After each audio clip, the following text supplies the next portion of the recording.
নামাজ, রোজা, দান। দেখেন, নামাজ, রোজা, দানের চেয়েও বড় কোনো শ্রেষ্ঠ ইবাদতের কথা আমি কি তোমাদের বলবো না?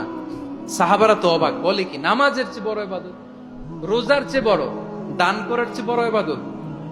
সাহাবীরা বললেন, বালা ইয়া রাসূলুল্লাহ, নবী বলেন। বিশ্বনবী বললেন, নামাজের চেয়েও বড়, রোজার চেয়েও বড়, যাকাতের চেয়েও বড়, সাদাকার চেয়েও বড় একটা ইবাদত আছে, আমি কি তোমাদের বলবো না? সাহাবারা বললেন, ইয়া রাসূলুল্লাহ, বালা, অবশ্যই বলবেন, সেটা কি? বিশ্বনবী বললেন, ইসলাহু যাতিল বাইন। দুইজন যখন ঝগড়া লেগেছে, তোমার দুই ভাই যখন ঝগড়া লেগেছে, এই দুইজনের মধ্যে বিরোধ মিটিয়ে মীমাংসা করে দেয়া হচ্ছে সবচাইতে সেরা কাজ। দুইজন ঝগড়া লাগছে, ইসলাহু যাতিল বাইন, দুইজনের মধ্যে মিলিয়ে দেয়া, এটা নামাজ, রোজা, সাদাকার চেয়ে বেশি সওয়াব। সুবহানাল্লাহ, এত আস্তে, হ্যাঁ? ওয়াত্তাকুল্লাহ ওয়া আসলিহু যাতা বাইনিকুম, সূরা আনফাল। আল্লাহ বলেন, আল্লাহরে ভয় করো, ঝগড়া লাগলে মজা নিও না। ওয়াত্তাকুল্লাহ, আল্লাহরে ভয় করো, ফাসলিহু যাতা বাইনিকুম, মিলিয়ে দিও। তাহলে আমরা মিলায়ে দিব, রাজি আছেন তো?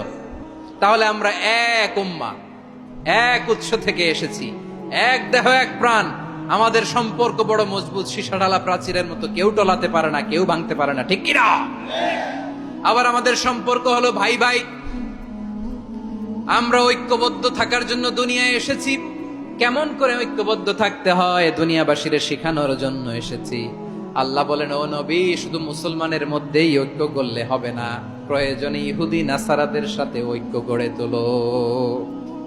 কথা শুনতেছেন? প্রয়োজনে আহলে কিতাবদের সাথে ঐক্যবদ্ধ হওয়ার আদেশ দিয়েছে কে? সবাই বলতে হবে, আওয়াজ করে বলেন। আহলে কিতাব, ইহুদি নাসারাদের সাথেও প্রয়োজনে ঐক্যবদ্ধ হওয়ার ঘোষণা দিয়েছে কে? বিশ্বনবী মক্কা থেকে মদিনায় হিজরত করতে গেছেন, ওখানে ইহুদিদের সাথেও কোয়ালিশন করেছেন। সুবহানাল্লাহ পড়বেন না? বনু কাইনুকা, বনু নাদির, বনু কুরাইজা, এই তিনটা দলের সাথে বিশ্বনবী কোয়ালিশন করেছেন একসাথে। কিন্তু তাদের বিশ্বাসঘাতকতার কারণেই তারা বহিষ্কৃত হয়েছে মদিনা থেকে।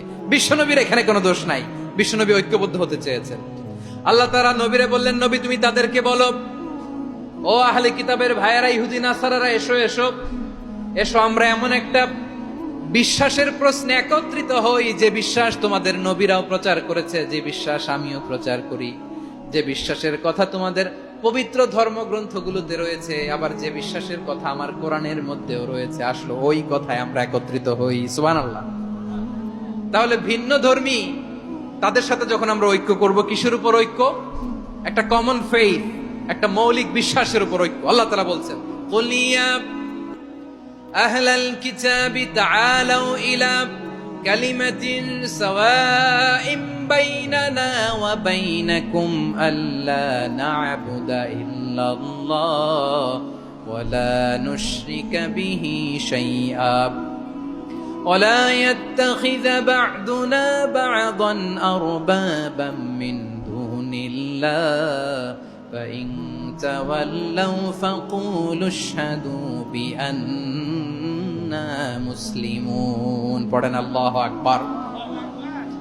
রব্বুল আলামিন বিশ্বনবীর ডেকে বললেন, নবী তোমার প্রতিবেশী ইহুদিদেরকে ডেকে বলো, তাআলাউ ইলা কালিমাতিন সাওয়াইন বাইনানা ওয়া বাইনাকুম, ও ইহুদিরা, আসো এক টেবিলে বসি, আসো এমন একটা কথার উপরে আমরা সবাই একমত হয়ে যাই, যেই কথা তোমরাও মানো আমরাও মানি, সেটা হচ্ছে আল্লাহ ছাড়া আমরা কারো ইবাদত করব না, আমরা সবাই মিলে ইবাদত করি একজনের, তিনি কে?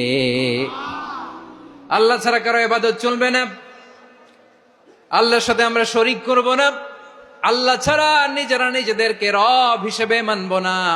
এই তিনটা বিষয়ে যদি একমত হও, চলো আমরা একসাথে বসি, আমরা ঐক্যবদ্ধ হই। পড়েন সুবহানাল্লাহ। তাহলে দেখেন, ঐক্য কি শুধু মুসলমানদের মধ্যে না, প্রয়োজনে অন্য ধর্মের সাথেও ঐক্যবদ্ধ হতে হয়।